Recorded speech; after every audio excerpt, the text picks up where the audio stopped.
Okay, so for those of you who are not aware, Mike Graham is a presenter on Rupert Murdoch's loss-making Talk TV network, which was spun up, I guess, about 3 or 4 years ago now, along the same lines as, or with the same goal, the same target demographic as GB News. Like what they wanted to do was create a UK answer to the question of Fox News. And on that network, he used to have Mark Dolan on it, and then I think he ran away to GB News, probably for a higher salary. GB News then ostensibly, I don't want to say sacked him. I think he just sort of reached the end of his contract, and then he went running back to Talk TV. There's the other one that her name escapes me now. Blonde one. She used to be on GB News, and she also experienced hardship or oppression or persecution or something at GB News, and then she went running away, seeking refuge at Talk TV again. Is that it? Is that all of them? Like, in my mind, it's about 5 or 6 of them who experienced hardship or challenge or oppression or something at GB News and sought refuge at Talk TV, which is kind of ironic considering how much of their time they spend banging on about refugees themselves. It's not totally without irony. But anyway, so Talk TV was spun up, and one of the presenters whom they hired was a genius, a Fleet Street stalwart. I think he used to be based in New York back in the day, maybe it was Washington. There's a guy by the name of Mike Graham. We might just use a bit of that, but also we get a bit of other stuff in the mix. And like so many of the intellectual titans of the political right who inhabit that space, Mike Graham didn't so much surf the zeitgeist of the journo-political conversation as you just sort of floated by on a little wave of mediocrity. You know, like very, very few people would have heard of him before the thing that I'm about to refresh your memory of. This was him. This is what brought him to prominence, guys. What do you do for a living, Cameron? I'm a carpenter. So how safe is that for the climate? Well, I work with timber, which is a much more sustainable material rather than concrete. I also But you work with trees that have been cut down then, don't you? It's a sustainable building practice. How is it sustainable if you're killing trees? Because it's regenerative, you can grow trees. Right. Well, you can grow all sorts of things, can't you? Well, you can't grow concrete.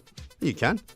Anyway, Mike Graham has been in the news again, or exploded all over Twitter this afternoon, because allegedly, it's always a good start. Always a good start to a story, that, isn't it? Allegedly, reportedly, it has been suggested that Mike Graham posted this to his Facebook. So this is a screenshot. If you're watching this on, YouTube or a clip later, or if you're, listening on Spotify, we're looking at a screenshot now. It says Mike Graham. It says, compare and contrast. Tell me we're not fucked by multicultural bollocks. Why are we surrounded by non-white people? Just fuck off, he says. Which, I mean, I don't think you have to be a PR agent. I don't think you have to work in crisis management for people who have soiled their own brand to pick the bones out of that one, to see what might be problematic about putting that out. Compare and contrast, he says. Oh, I should have mentioned, there's a picture of Winston Churchill and Big Ben on the left, and then on the right, it's a tube train. And there's a lot of people of colour on the tube. And he says, compare and contrast between Churchill and Big Ben, and then into the tube with the people of colour. Compare and contrast. Tell me we're not fucked by multicultural bollocks. Why are we surrounded by non-white people? Just fuck off. Now, the post itself was quickly deleted. It was there and then it wasn't. And then it began circulating online and, as you can expect, immediately drawing a backlash. I've spoken about this Mukhtar guy a few times on the podcast. I follow him. Mukhtar was on Twitter or X the other night, and he called out Mike Graham. He was like, Mike Graham, why have you suddenly deleted this post. And some of you may remember, depending on when you were radicalized, I think it was a Marina Hyde article a few years ago where she lampooned people who tweet something unfortunate, and then when it catches some flack, only after that point do they say, oh, you know, my account was compromised, and she sort of highlighted the ridiculousness of, you know, wouldn't they have done something a bit more mischievous than just said coloured instead of black, you know? It doesn't. If somebody compromised your Facebook, or like, wouldn't they, or like they had your passwords, wouldn't they like empty your bank account? Wouldn't they drop the N-bomb, right? Like if they really wanted to make you look ridiculous, wouldn't they say something truly horrendous? Anyway, the reason I bring that up now is because, yes, you've guessed it, after the post itself disappeared, after everyone asked him, oh, what's with this post? Why did you write that? Why did you panic and delete it? What's going on? He's like, on Sunday night, my Facebook was accessed and a vile message was posted on my page without my knowledge. It contained words that I would never write and an opinion I don't share. Does anyone believe that? Like anyone? Going to back up? Like fewer people are going to come to Mike Graham's defense than Prince Andrew. He says, so it's an opinion that he doesn't share, apparently. As soon as I found out, I immediately deleted the post and have taken steps to ensure my cybersecurity is enhanced. Wow. Mikey, yeah. Yeah, you must be really shaken by this. Could you give us the name of the cybersecurity firm that you're getting in to investigate it? Did you have two-factor authentication? Would you mind sharing the details? The specifics of this cybercrime? This hack? With us? We're going to need to see the details, mate. We're going to need to see some concrete evidence. Way! Had to get a concrete joke in there, didn't we? Well, you can't grow concrete. You can. He continues. He says, obviously I am mortified.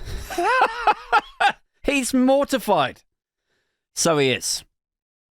That such a post could have gone out in my name. And am now attempting to find out how it could have happened.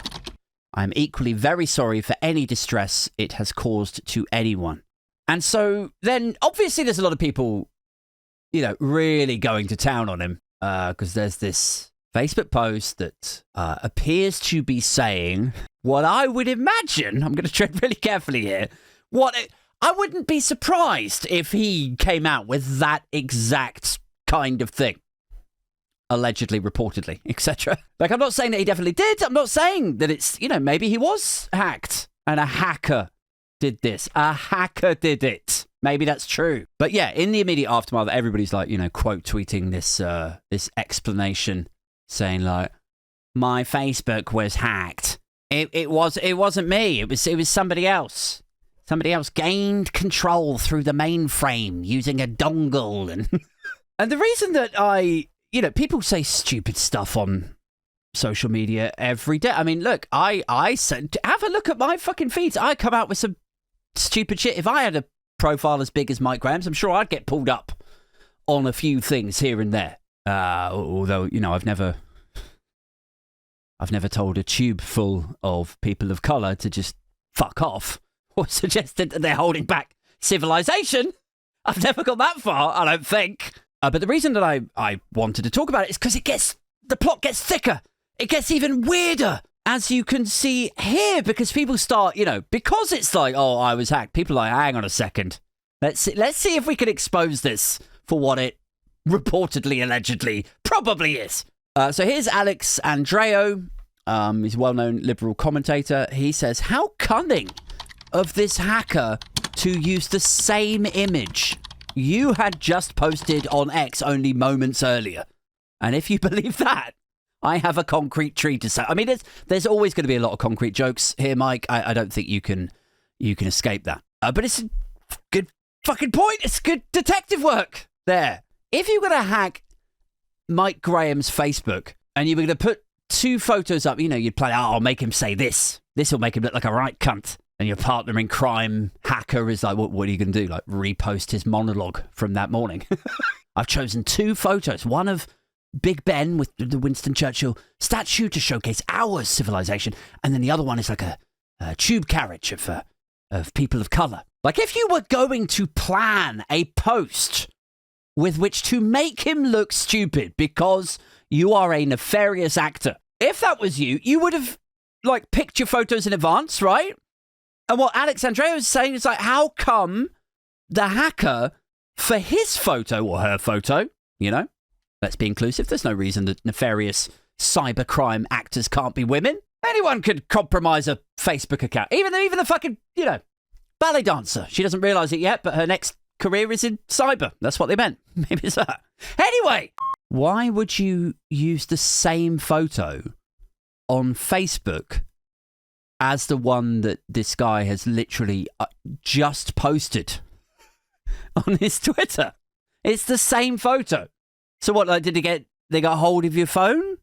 Did they? Is what he's... Like, that seems...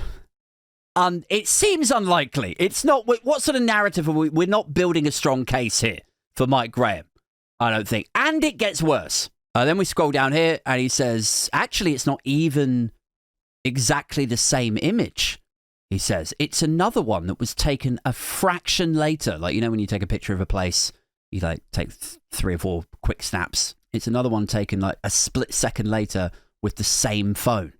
He says, how did the hacker get that, Mike Graham? So anyway, that story is still, we'll file it in development, you know, still developing. Just another video with Adrian.